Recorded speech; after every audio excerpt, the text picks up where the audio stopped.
একটি ছোট্ট গ্রাম শিমুলপুর।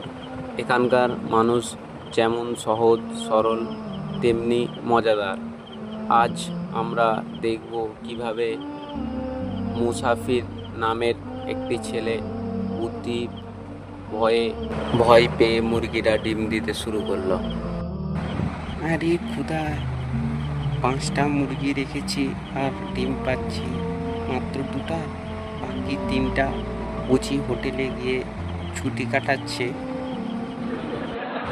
হ্যাঁ হ্যাঁ খেলা, মুরগি তো বুঝে সরকারি চাকরি করে, অফিস টাইমে কাজ না করলে ট্রান্সফার করে দেন। হ্যাঁ চাচা, মজা করলে। আমি কিন্তু একটা বুদ্ধি বের করলাম। সকল মুরগিদেরকে উদ্দেশ্য করে একটা ঘোষণা।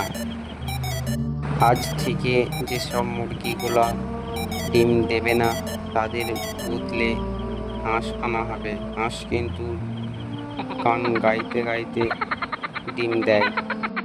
আলহামদুলিল্লাহ, পাঁচটা ডিম পেয়েছি। কিভাবে হলো? আমি তো আগেই বলেছিলাম খালা, অফিসের নিয়ম দিয়ে কাজ হবে, থেকে রেজাল্ট চাই।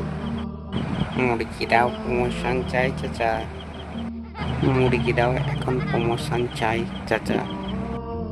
এই ছিল মুসাফির আর তার বুদ্ধির গল্প। সবাই মিলে হাসলো আর মুরগিরা বুঝলো গেল ডিম না দিলে চাকরি যাবে।